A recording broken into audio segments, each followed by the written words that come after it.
Um problema no Brasil é a dificuldade do trâmite dos processos judiciais. É sabido que a lentidão é uma marca da justiça brasileira e a lentidão leva à impunidade e a impunidade acaba estimulando a corrupção. Aí nesse círculo infernal, uma coisa acaba estimulando a outra e nós vivemos a situação presente que é extremamente grave. Deve ser destacado em relação à Operação Lava Jato uma série de avanços nesse quadro tão difícil como é o quadro brasileiro.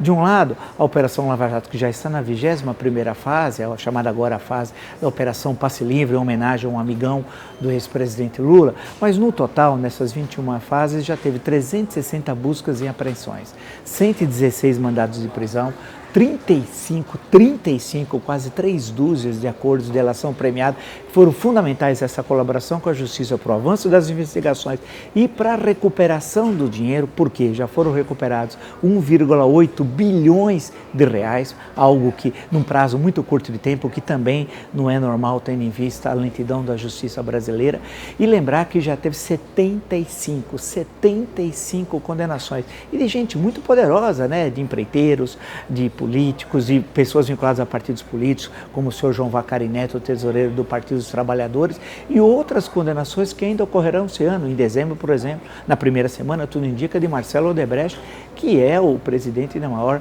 empreiteira aqui do Brasil. Em suma, ela desenvolve suas atividades dentro do que é possível fazer, com enorme trabalho com o Ministério Público Federal, com a Polícia Federal e a ação do juiz Sérgio Moro na primeira instância, como é sabido, na 13ª Vara Federal em Curitiba. Porém, o próprio juiz Sérgio Moro está absolutamente desiludido com o andamento da questão mais geral, do ataque frontal à questão da corrupção no Brasil. E por quê? Esperava-se, nós já estamos na 21ª fase da Lava Jato, que tivesse alguma ação legislativa sobre isso, ou seja, uma legislação que fosse criada, e tempo não faltou, para que fatos gravíssimos como esse não ocorressem mais, ou seja, ou se ocorresse, tivesse uma rápida ação do poder legal. Mas, infelizmente, ele até na semana passada esteve em São Paulo, até com certo ar desanimado, como se a corrupção fosse algo tão entranhado na estrutura do Estado brasileiro e da prática política no Brasil, que é um combate que você está fadado à derrota tal. Mas eu acho que esse é o momento central de todos nós, os brasileiros de bem, que estão contra esse projeto criminoso de poder, porque tudo isso ocorreu não porque agora se apura, não, é porque nunca se roubou tanto na história do Brasil como a partir de 1º de janeiro de 2003. Essa é a questão central.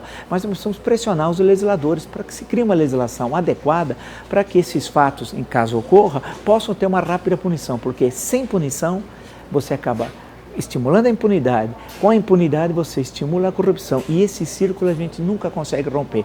Nós não vamos precisar a todo momento de uma operação Lava Jato. O que nós precisamos é que uma operação como essa crie condições para a mudança do Estatuto Legal. Evidentemente que isso não é fácil. Nós temos um Congresso Nacional que é pavoroso, mas que está lá porque os eleitores votaram. Ninguém é senador ou deputado biônico. Temos de pressionar. Acho que essa é a questão central. É enfrentar a corrupção, que é o único caminho para a gente conseguir construir um Brasil decente e que enfrente os graves problemas sociais e econômicos que nós temos.